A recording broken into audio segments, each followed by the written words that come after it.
Iran is a country of traditions. The athletic movements of the Isfahan Gym Club members, inherited from their ancestors, make the visitors watch in awe. Trainings are tests of strength and power. In these shows, elements of ancient and medieval tournaments are transformed into sport and spectacle.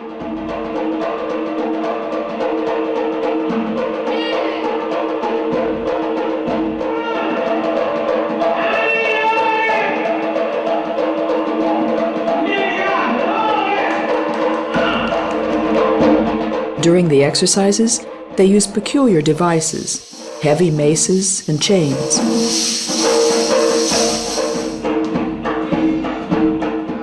And their whirls are reminiscent of the dervish dance.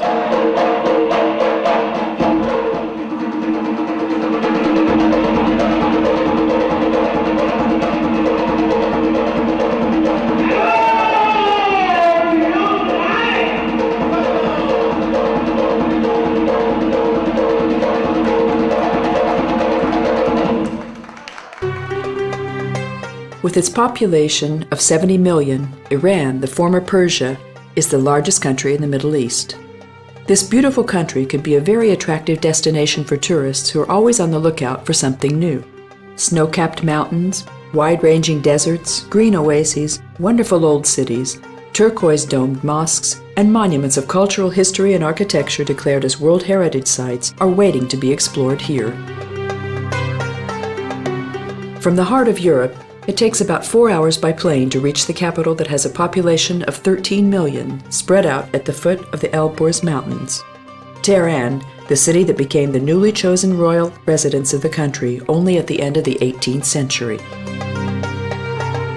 During the reign of the Qajar dynasty, the country that was known as Persia at the time lagged behind Europe in its socio-economical development.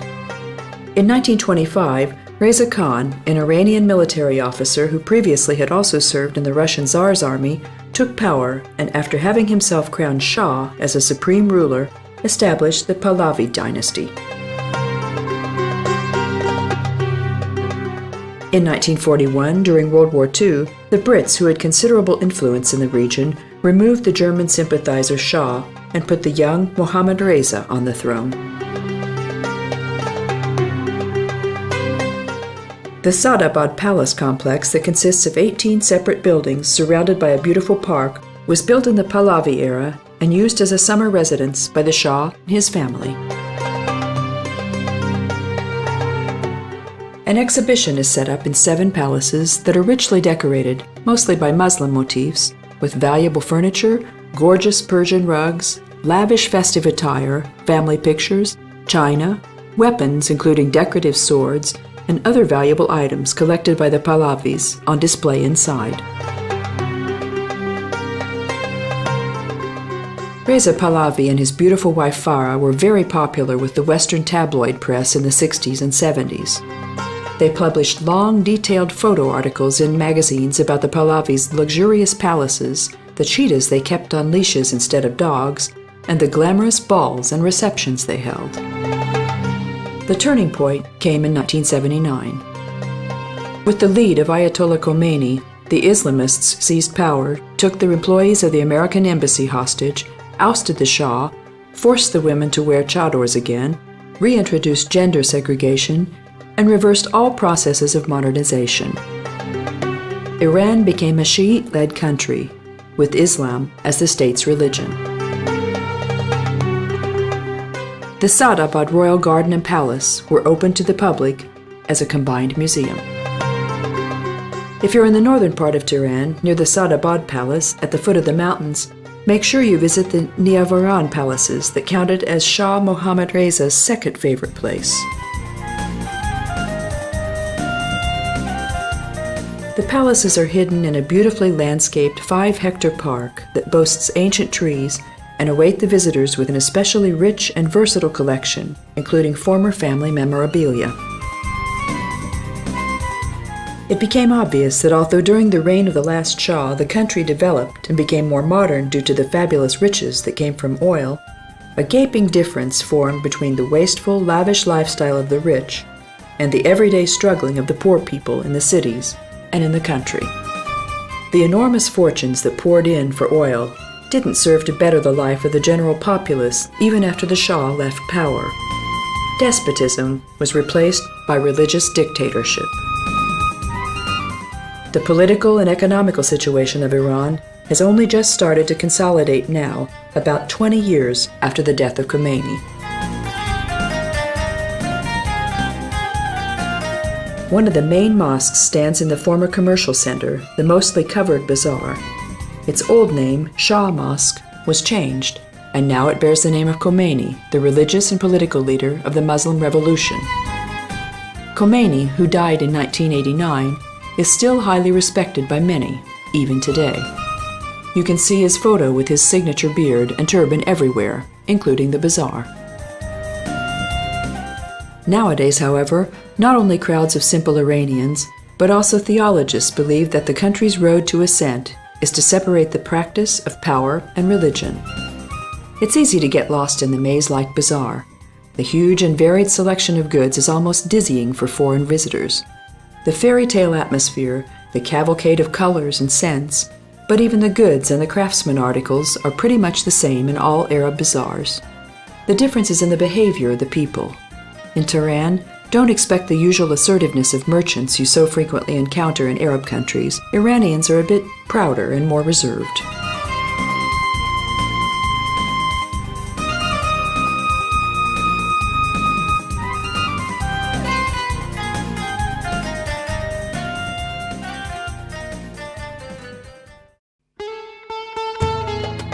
The National or Archaeological Museum of Iran could be either the starting or the ending point of your visit that will surely be full of memorable experiences and sights. It will give you memories to treasure, and it's very high on the list of must-see things in Tehran.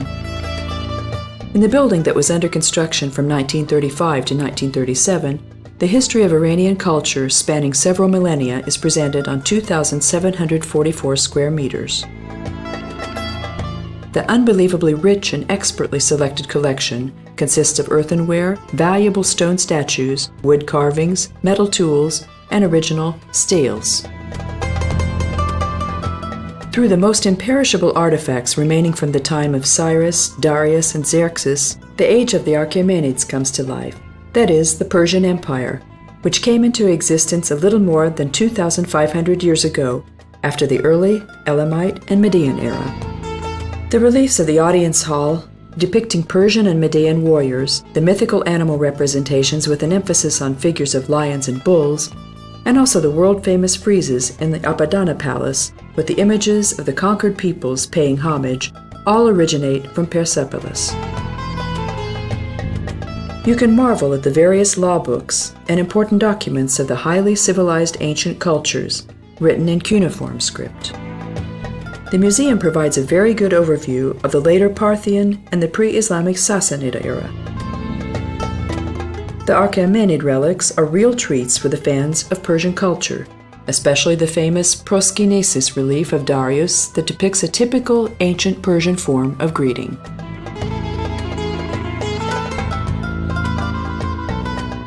Clay seals, a fragment of the Apadana stairs, and the equally famous life-size figure of Prince Partus, along with a copy of the Code of Hammurabi, are all displayed here. The original of the stela is in the Louvre in Paris. The gold and silver coins from the Ala Bouye and the Ghaznavi eras are uniquely elaborate. The cuneiform slabs were once used for books. However, the library of the Bastan Museum also keeps paper-based volumes that give us clues on how to read the stone tablets.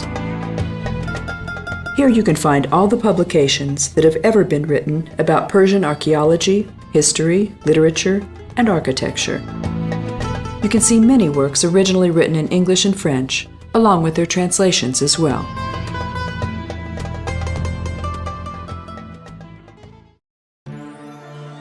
The Glassware and Ceramic Museum that is located in an exquisitely sophisticated Quasar Palace offers surprisingly exciting things for visitors to see. This building was the residence of the Iranian Prime Minister and home to the Egyptian consulate for a while. In terms of proportions and internal structure, the 19th century building shows the influence of a peculiar combination of Eastern and Western art. An ornate flight of wooden stairs leads up to the upper level, and you'll be greeted by a stuccoed ceiling upon entering the hall. The rich collection of ceramics and glassware presents how the trends in art have changed over 3 millennia. Our next destination is the world-famous Tehran Carpet Museum. The history and culture of Persian rugs dates back 5,000 years. As its name shows, the originally handmade Persian rug originates from Persia, that is, Iran today.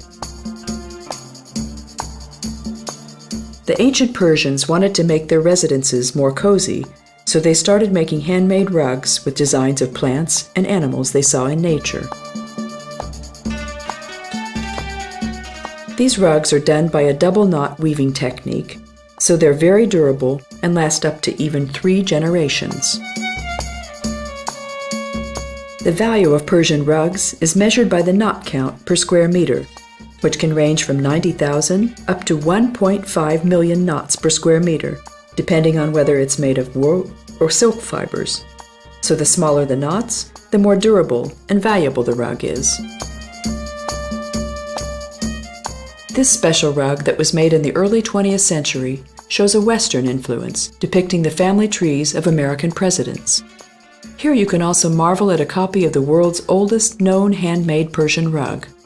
The original that dates back to the 5th century was found in Siberia, and currently it's the property of the Hermitage in St. Petersburg, Russia.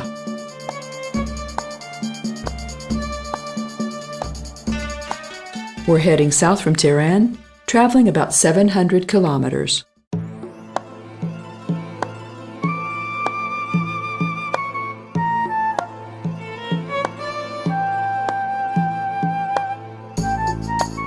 Where the Dasht-e Kavir clay desert and its neighbor, the Dasht-e Lut sand desert meet, at the foot of a high and barren chain of mountains lined by dried-out salt lakes, we arrive at the city of Yazd.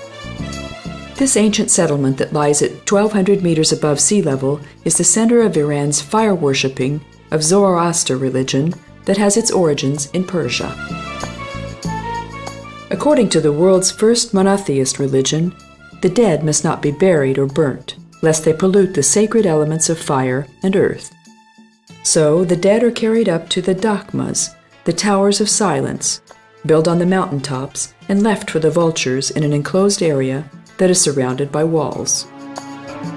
Later, they throw all of the bleached white bones in one central grave hole and pour acid on them so that absolutely nothing remains of them. Well before the first Jewish temple, the birth of Christ, or Muhammad's call to prophecy, Zarathustra preached the one and almighty God, the battle between good and evil, and the apocalypse to all. According to the teachings of Zarathustra, God is the wisest Lord, Ahura Mazda, and the benign creator of all. The world was originally good, and the evil destructive spirit comes from Ahriman. According to the Persian religion, the world is the battlefield where the war between the forces of good and evil takes place. After Zarathustra, or Zoroaster, the followers of this religion are called Zartostis in Iran and Parsis in India. They fled to India to escape from Islam. The Zoroastrian Magi threw a plant named Haoma on the fire, then inhaled the smoke under a blanket and made their prophecies based on their visions. The fire that has been kept alive since 470 AD in the most famous fire temple of Yazd represents God, so it may only be approached with the utmost respect and completely clean. Fire is the creation of Ahura Mazda, the Lord of Wisdom, and as the seat of light and life, it permeates all other creatures. All fires are sacred, and royal presents are offered to them in the temples. The followers of Zoroaster believe that just like flames, man also strives upwards to reach God. Fire is the symbol of justice and honor, and it's the channel between God and victims.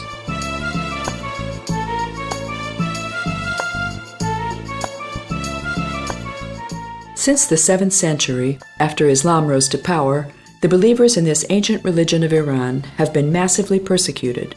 Today, the ratio of Zoroastrian believers is under 10%, even in Yazd. The interesting exhibition at the Yazd Water Museum explains the construction and operation of the qanats, the system of underground water canals that have been widely used in the country for centuries.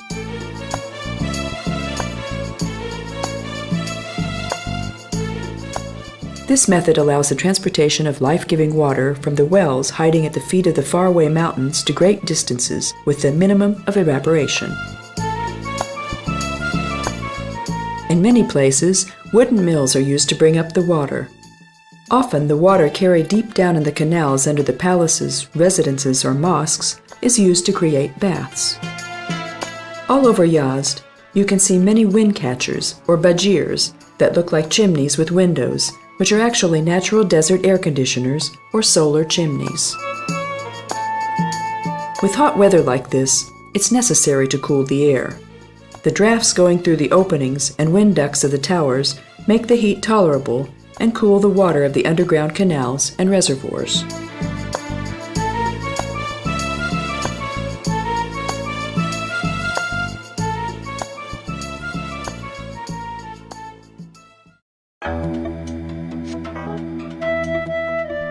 The most noteworthy Islamic structure of the city is the Friday Mosque, with its slender minarets that are considered the tallest in Iran. The mosque was built in the 12th century, in the Seljuk times, in the place of the former fire temple, and it was decorated in subsequent centuries by colorful, most often turquoise, mosaic-like tiles. The wraparound calligraphic Arab letters describe quotes from the Quran, the holy book of the Islamists. The mihrab was built to face the direction of Mecca, the holy city, and believers always pray facing that direction too. From the expansive yard of the mosque, a flight of steps goes down to the underground canal, where the ritual washing can be performed before prayers. In Islamic countries, this is an important part of the ritual everywhere. There are places where you're only required to wash your feet, but more often than not, a full ablution is mandatory. It can be observed that the stricter the religious rules of a country, the more rigorous its regulations on bathing are.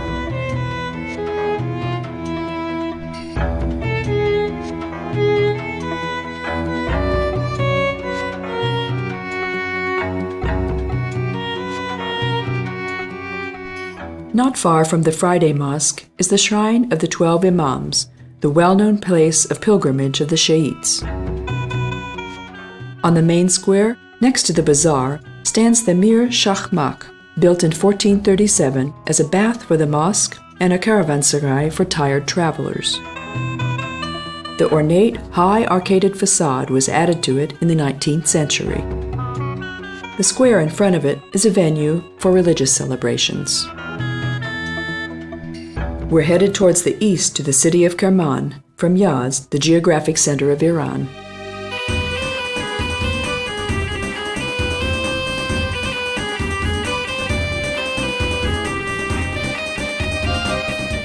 This heavily populated settlement was set up next to the famous Silk Road, the caravan road from Iran to Afghanistan and India.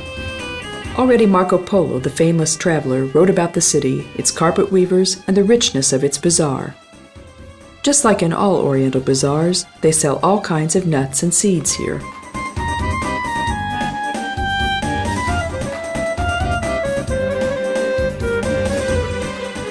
Plantations of the world-famous Iranian pistachio are located in the areas surrounding the city. The nuts and seeds offered in the Arab bazaars are enjoyed and consumed in large quantities by the locals. Besides hazelnuts, it's pine nuts, sesame seeds, pistachios, and cashews that are the highest in demand.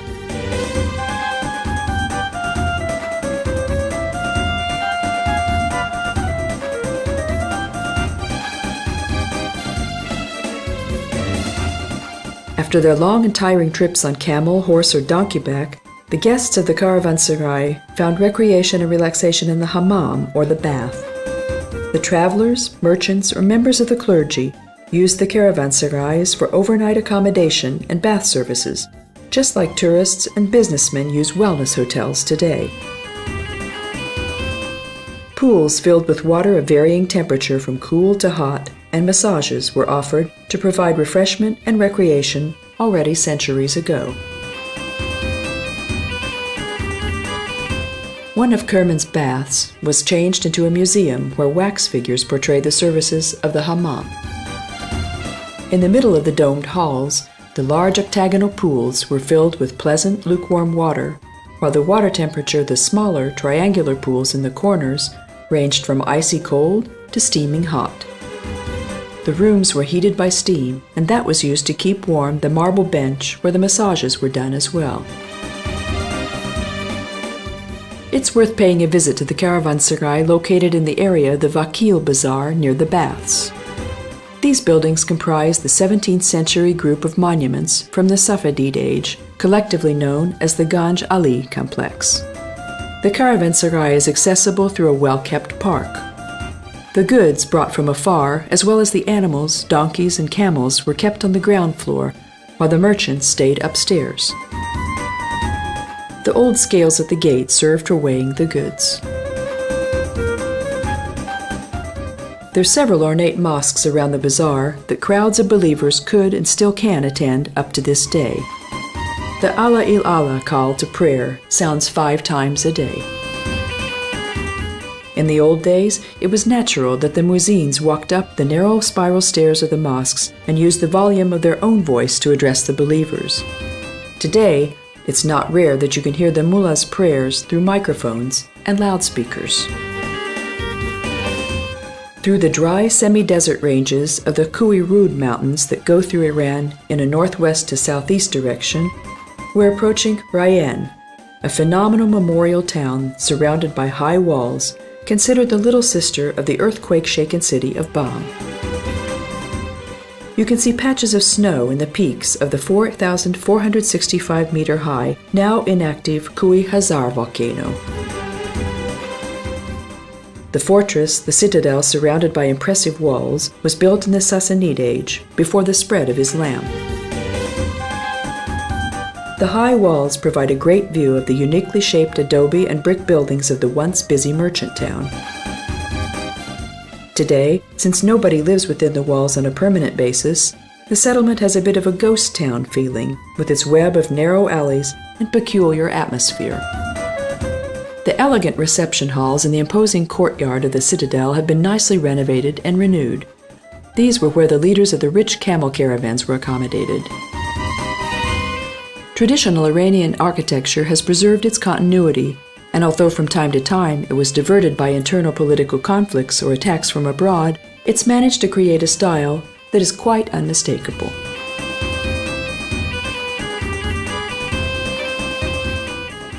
The most important forms of Iranian architecture were primarily determined by the building materials available.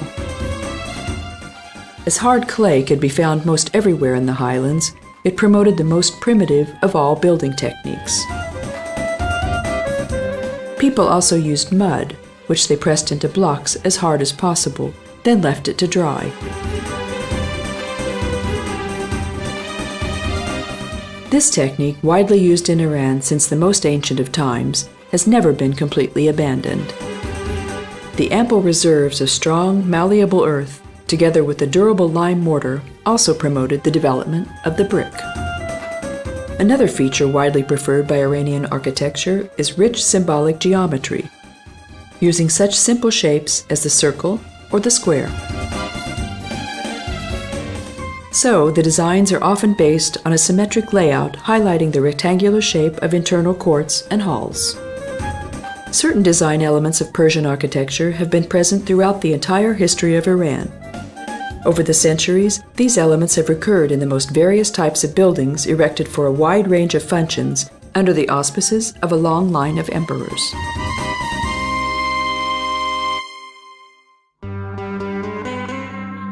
The city of Mahan is located 40 kilometers southeast of Kerman. An outstanding architectural and artistic attraction is the shrine of Namatullah Vali, a Sufi mystic poet who lived in the 15th century and is revered as a saint. Shiite believers are still thoroughly familiar with the life, works, and prophecies of the Iranian Nostradamus. The gorgeous Eden-like park that is full of cypress trees is lined by walls with a colorful tile decoration built in the 19th century during the reign of the Qajar dynasty.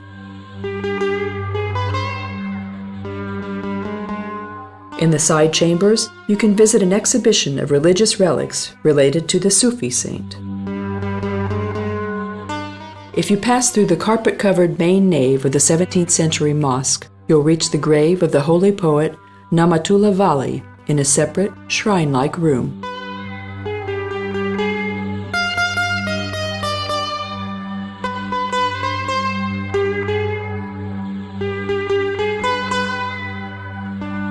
Two forms of poetry were known in the Persian Empire: ballads and epics. Ballads later changed into other forms like lyrics, hymns, and satires. Epics are lengthy ballads. After the Arab invasion, the Persian language became richer with Arab words and poetry became more mellow. The style of poetry still known today developed in the 19th century.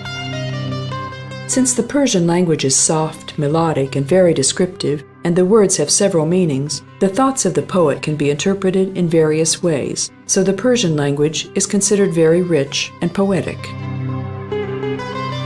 From the flat roof of the building, you can enjoy a great view of the Onion Dome and elegant minarets of the mosque.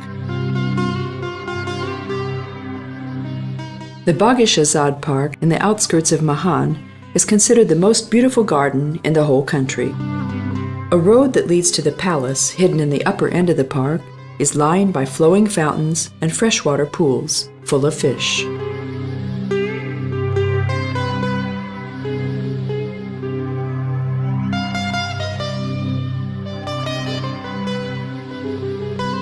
A lot of locals come to the park around dusk to relax in the late afternoon hours. Iran is a land of parks. You'll find green areas planted with cypress trees, evergreens, and flowers in every city. They place special emphasis on building fountains and pools. According to Oriental philosophy, the sound of flowing water is very soothing.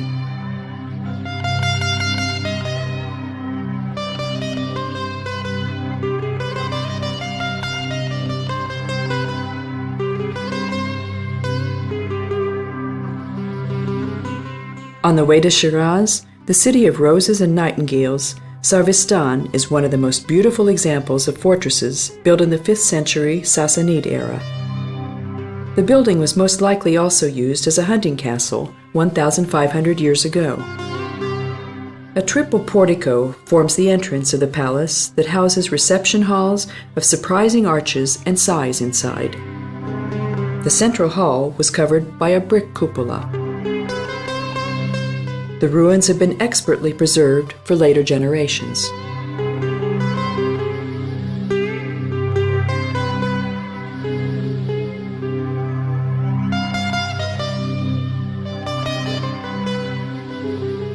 In the ranges of the Zagros Mountains, the light of the setting sun is reflected by the dried-out, flat, salty clay lake bed that's only temporarily filled with water. Our next destination is the seat of Fars province, the former capital of Iran, the gorgeous city of Shiraz.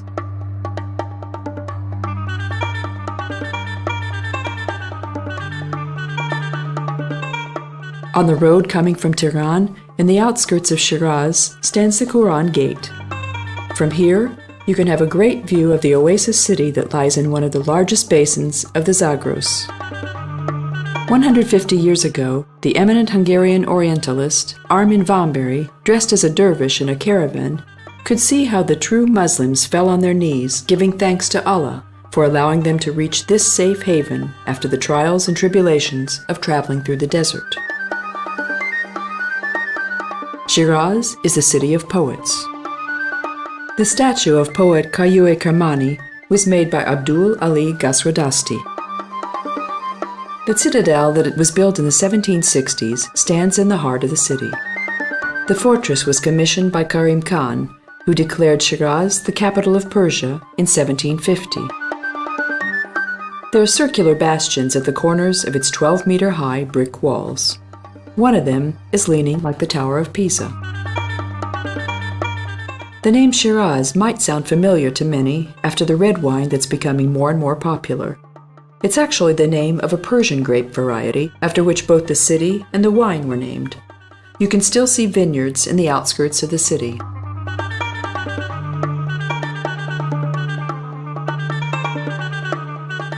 The Shah-Chiragh, or Royal Lamp Mosque, is at the same time the shrine of Reza's brother, the eighth Imam, highly respected by the Shiites. A plethora of shiny glasses and mirrors that almost completely cover the walls are a characteristic feature of Shiraz mosques.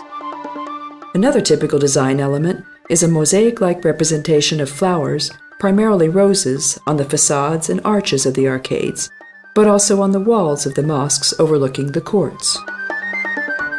Sometimes it seems as if the rose trees or rose bushes come to life on the walls of mosques and madrasas, Muslim religious schools, often adjoined to them. The Islamic architecture of Iran borrows many ideas from ancient times. The invasion of Islamic armies and the fall of the Persian Empire ironically led to the creation of exceptional religious buildings. In the new era, art forms such as calligraphy, stucco work, mirror crafts, and mosaics were closely tied to architecture. Archaeological excavations supply ample evidence to support the fact that Sassanid architecture influenced the architecture of the Islamic world.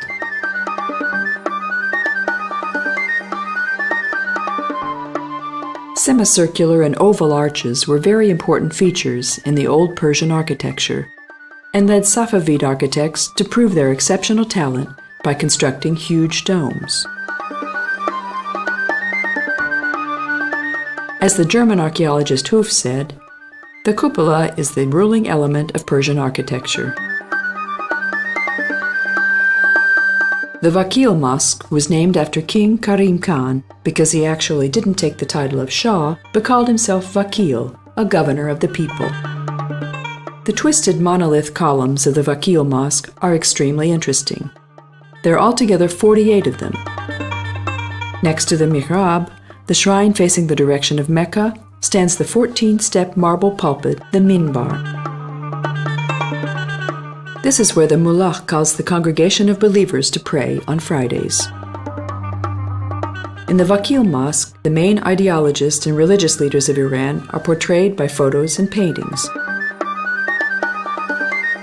You can also see the familiar picture of Ayatollah Khomeini here. After his death, Ali Khamenei Hojjatul Islam was elected as the main religious leader of the country. His portrait can be seen not only here, but also in official buildings and offices. Iran ranks number 7 on the list of historic monuments, museums, and other cultural sites in the world. The UNESCO also considers the country one of the cradles of civilization.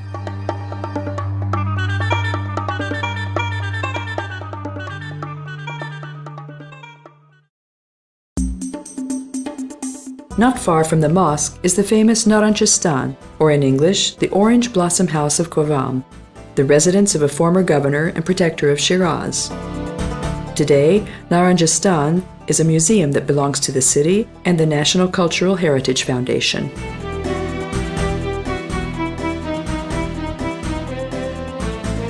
The elaborate artistic workmanship and rich, sophisticated details of the potteries, inlaid ceilings and walls, glass mosaic doors and windows, and fireplace coverings is captivating.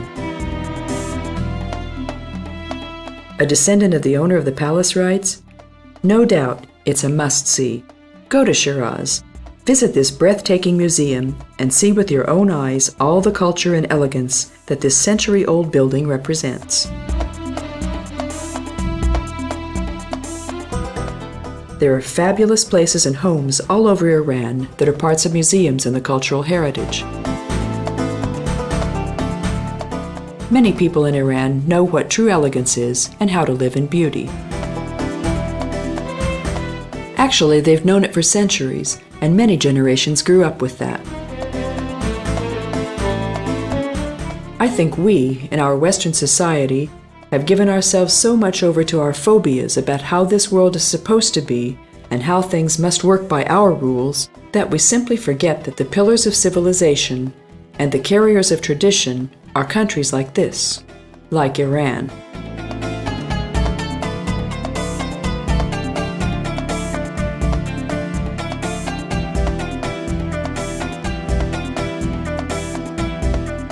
Another beautiful place not to be missed is the famous Iram Garden, known for its rose garden and cypress trees.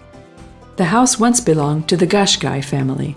Today, it's part of the Shiraz University and the headquarters of the law school. The Vakil Bazaar has more or less managed to preserve its 18th century atmosphere. Originally, 4 caravanserais surrounded the extensive building complex of the bazaar. You can find beautiful creations of Shiraz folk art and crafts in the many hundred-meter-long maze of the bazaar. Fine textiles, shiny gold and silver jewelry, elaborately hammered copper objects, oriental spices, and fresh fruits can all be found in the rich selection of goods. At the first sign of fatigue, it's worth sitting down for some great tea or a piece of traditional cake in any of the friendly establishments. You can buy true copies of ancient Persian coins that are made on the spot.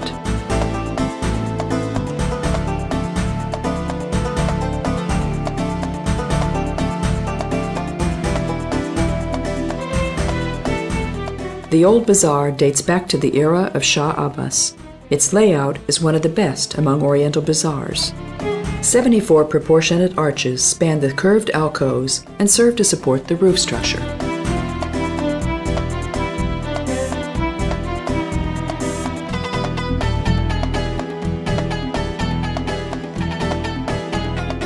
The Shrine of Saadi, one of the greatest poets of Shiraz, is located in a gorgeous park.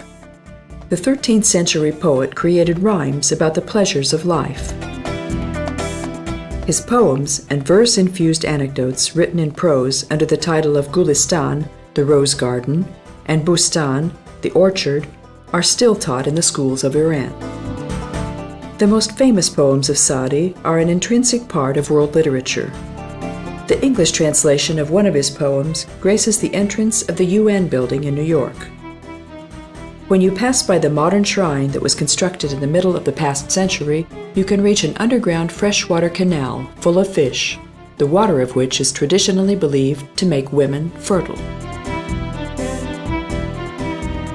Among Persian poets, Omar Khayyam is the most widely known abroad, but the name of Saadi and Hafiz are equally familiar within the country.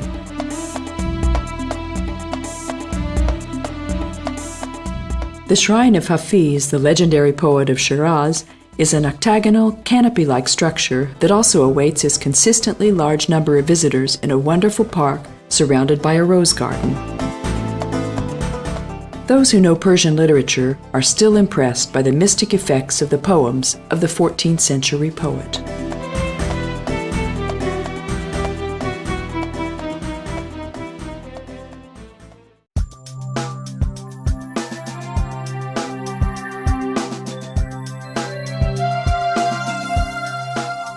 The current name of the country is Iran. It's an ancient name that means land of the Aryans. This was the name of the empire of the first great dynasty, the Achaemenids. The name Persia also originates from the empire that emerged over 2,500 years ago, more specifically, from the name of the closer home of the dynasty, the province of Fars, once known as Parsa. This is where Persepolis, the city of Persians, is located, as the ancient Greeks called it. Since Europe gained information mainly from the works of Greek historians, primarily of Herodotus, Persian names are remembered in their Greek form in the Western world. The Iranians know the ruined city by the name of Takht-e-Jamshid, which means the throne of Jamshid. According to Iranian mythology, the city was actually founded by the legendary lawmaker of the first dynasty, Jamshid. Historical and archaeological data indicate that King Darius I started the construction of Persepolis in 500 BC.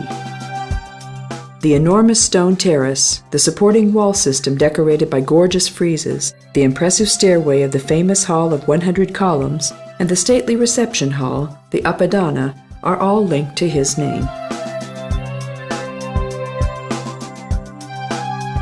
The function of the new Persian capital was to celebrate the most important holiday, the spring equinox they called Nowruz. Xerxes I, the son of the great founder, continued his father's work. He had another palace and harem built, and that was when the imposing gateway of the palace complex was created as well. Under Artaxerxes I, the actual construction work was basically finished. Subsequent, less important Persian kings made only minor changes to it. The rock graves of the kings were carved into the limestone rock walls above the palaces in the early 300s BC. The invasion of Alexander the Great from Macedonia ended the glory of the Achaemenid dynasty and Persepolis. After conquering Susa, the capital of ancient Persia, the Greek-Macedonian armies marched into the ceremonial city as well. Not much later, the occupied Persepolis was set on fire. All wooden structures burnt down, with only bare walls and columns remaining. It's still a question of debate whether Alexander the Great burnt the city down on purpose or the fire was accidental. Anyhow, in 331 BC, the eighth wonder of the ancient world, Persepolis, was destroyed, along with the Persian Empire. The destruction was made complete by the earthquakes that knocked down the remaining columns that were still standing. Although a number of travelers visited the ruined city already in the Middle Ages, scientific exploration began only as late as the 19th century. This is where the 2500th anniversary of the Persian Empire was celebrated in 1971, during the reign of the last Shah. The envoys of the various nations, Medians, Babylonians, Egyptians, Scythians, Indians, and Ethiopians, who brought a plethora of gifts to the Persian Shah, almost come to life in the reliefs that miraculously remained intact.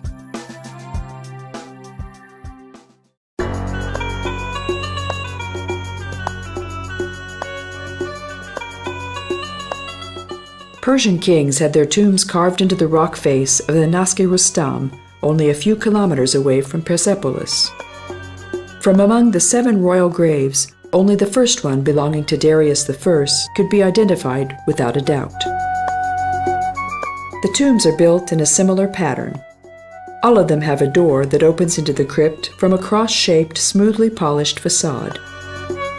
Semi-pillars support the protruding roof, and the facades of the grave chambers remind us of palaces. The royal tombs, ornamented by reliefs of battle scenes from the 3rd and 4th centuries, created for the Sassanids, the last dynasty prior to the Arab invasion, several centuries after the fall of the Persian Empire, are also truly worth a visit. A multiple-level fire temple stands right next to the royal tombs. The picture of semi-columns and gates carved into the sandstone are reminiscent of Petra in Jordan or Lykia in Turkey.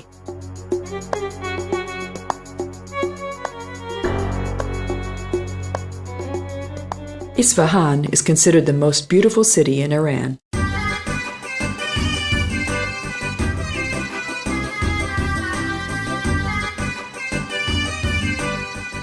The city was built at an altitude of 1,600 meters above sea level, on the bank of the Zayandeh Rud River. Isfahan, Nes Yahan. In English, Isfahan is half of the world. That's how people once referred to the former capital of the Safavid kings, the place where you can marvel at the most magnificent creations of Islamic architecture and art. Isfahan was chosen as the capital of Iran by Shah Abbas in 1598. Glorious mosques, palaces, and bridges were built in the city, along with lavish gardens and parks, in the course of a few decades. The district of Christian Armenians who settled in Isfahan at the beginning of the 1600s is a unique spot in the city. The excellent Armenian artisans and merchants raised a number of Orthodox or Eastern Christian churches. The largest one among them is the Vank, or All Saviors Cathedral. The paintings and frescoes made in the 1660s and 70s representing biblical scenes are an interesting combination of European and Persian art. The cathedral's episcopal throne is a truly masterful work of art.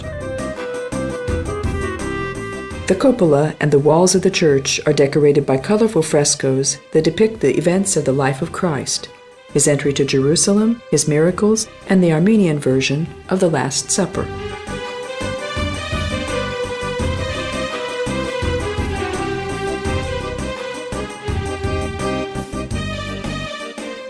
The Armenian Museum across from the cathedral presents the troubled fate and history of the people of the world's first Christian country. Here in Persia, or Iran, Armenians were never subjected to such atrocities and persecution as in the former Ottoman Empire. If you wish to explore the Islamic mementos of Isfahan, you should start your trip at the Friday Mosque. The first smaller Arab-style mosque was originally built in the place of an ancient fire temple in the 10th century.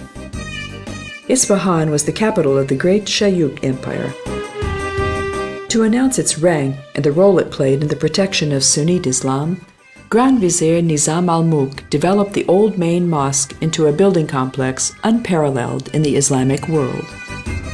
Archaeological findings prove that the Jami, built after 1086, is the fourth structure on the site. In 1052, Nasiri Khusrau, a well-known traveler of the era, also wrote praising words about the city and the mosque. The two masterful Seljuk cupola halls have forever tied this monument to the name of this dynasty. The southern Qiblat side cupola is the creation of Nizam al-Mulk, as attested to by an inscription as well. A few years later, Taj al-Mulk, the adversary of the Grand Vizier, had his own dome built on the other side, the so-called Grey Cupola. Many consider it to be the most beautiful cupola of Persian architecture, and in fact, there are only very few pieces of architecture where structure and decoration combine in such perfect unity. Several graceful bridges span the Zayandeh River. The most beautiful among them is the Kaju Bridge. It's 155 meters long, 14 meters wide, and has 26 arches. It's a multifunctional structure, not only providing safe crossing, but also serving as a lock and a water level regulator at the same time. The two arcades of the bridge were favorite resting places of the local dignitaries in the time of Shah Abbas. Today, we can also feel like dignitaries sipping delicious Iranian tea at one of the tea houses on the bridge. Just like in other Arab countries, tea is more popular than coffee in Iran. They also like the apple tea that is best known from Turkey.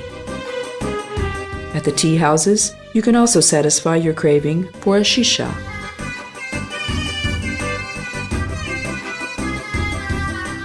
The shaking or tilting minaret is a special local feature.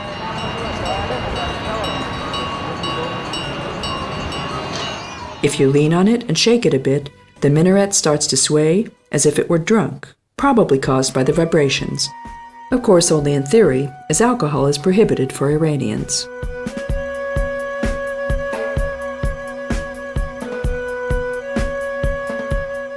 If you go back to the riverbank, don't miss the bridge Siosep Pol or Alaverdi Khan. Once, camel caravans passed through the 400-year-old brick bridge. In the evening, girls wearing veils and black chadors and boys in jeans walk on the illuminated bridge holding hands. But here, it doesn't mean that they're homosexuals. One of the most beautiful sections downtown is the Chehel Sotun, a 40-pillar palace and its well-groomed park. This is the palace where the throne hall of Shah Abbas was.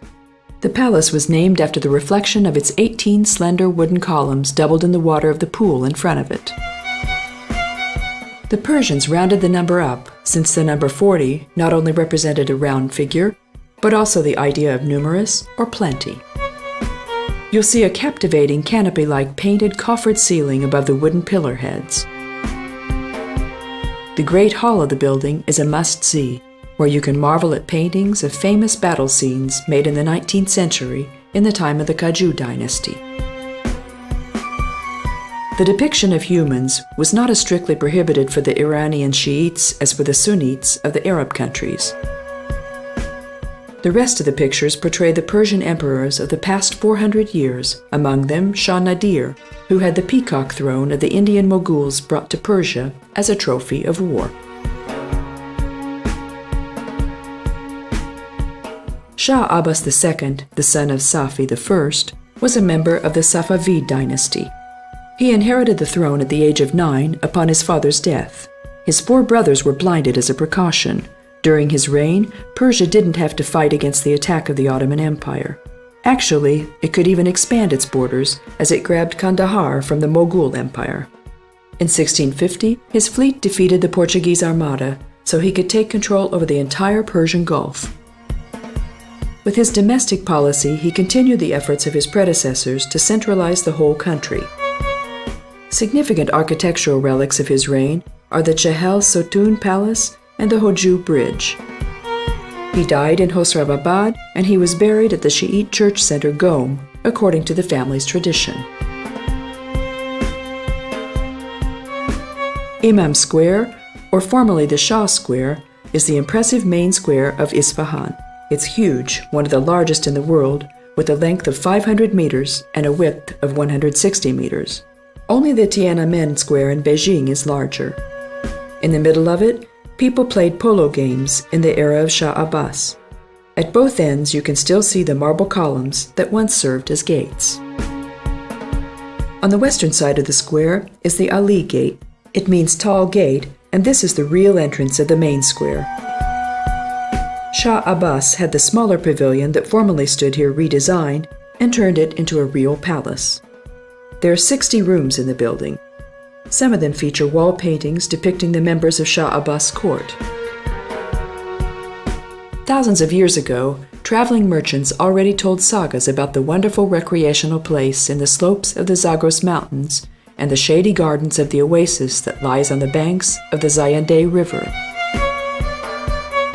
The green oasis later became a trade settlement and eventually developed into a rich royal seat where the best architects of Persia could experiment freely with their ideas and carry out the wildest dreams of their contractors. That's how Isfahan, the city that boasts the highest number of the most beautiful structures in the region between the Caspian Sea and the Persian Gulf, became the second largest city of Iran with its 4 million inhabitants. If you climb up the 112 steps, you'll be rewarded by an unforgettable view from the deck on the top. Looking to the south, you can see the blue cupola and the minarets of the Imam Mosque. This building incorporates all the beauty of Persian Islamic architecture. Its glazed tile facade is breathtaking. Across from it rises the huge, colorful dome of the Sheikh Lotfallah Mosque, and to the north there's the entrance of the several-kilometer-long bazaar.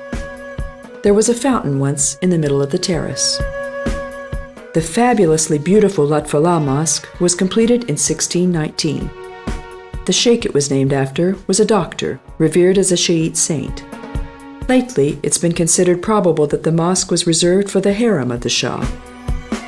The rectangular praying room can be accessed through a relatively short corridor.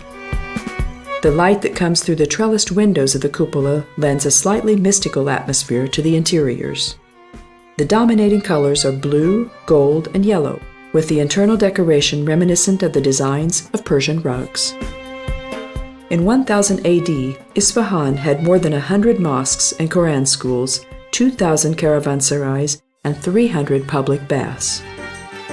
The name of the Isfahan Bazaar became a notion in Iran. In the maze of the age-old, ancient covered bazaar, you can find all the products of Iran. In addition to the carefully hammered shiny bowls of the coppersmiths, the valuable Persian rugs, and the fancy clothes, an endless selection of souvenirs, dried fruits, oriental sweets, and alcohol-free beer is also offered. You can bargain almost everywhere, but it requires a lot of patience. The huge bazaar that is spread out in an area of 30 square kilometers leads right into the heart of the city, to the Maidan Imam. Contrary to other historic cities, the old town Isfahan is still vibrant with life. You can see artisans work under the arcades and their workshop service shop windows. Anyone can watch how mosaics, miniatures, calligraphies, or traditionally designed silk or screen-printed cotton fabrics are made. And of course, the famous Isfahan rugs are still among the most sought-after articles. Finally, we must pay a visit to the most monumental site of Isfahan, the Imam Mosque. This perhaps most colorful and most spectacular mosaic-covered building complex of the country was constructed between 1612 and 1630. The entrance arch has amazing stalactite decorations. It has two gorgeous cylindrical minarets towering above the main facade. The closed inner courtyard behind the cupola forms an acute angle with the entrance acts. The Savistan, or main praying hall, is the central part of the mosque. Its domed main hall reaches up to 54 meters. The shrine, or mihrab, and the pulpit, or minbar, next to it both face Mecca. Today, the mosque is open to visitors as a museum. It has two madrasas, or Islamic clerical schools, that joined it a long time ago.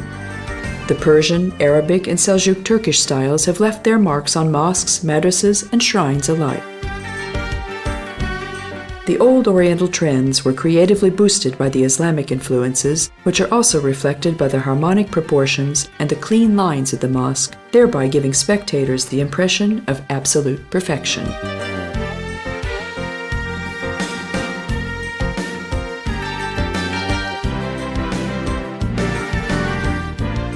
The sight of the Imam Square at night is unforgettable. It's worth roaming the city of Isfahan. You'll bump into cheerful singing or dancing men here and there.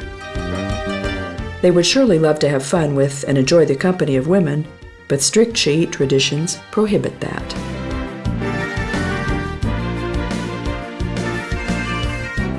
Wrapped in their chadors, the women glide like black crows in the streets on their way home. Young people are clearly tired of gender segregation, but they can only hope that the strict regulations will ease one day.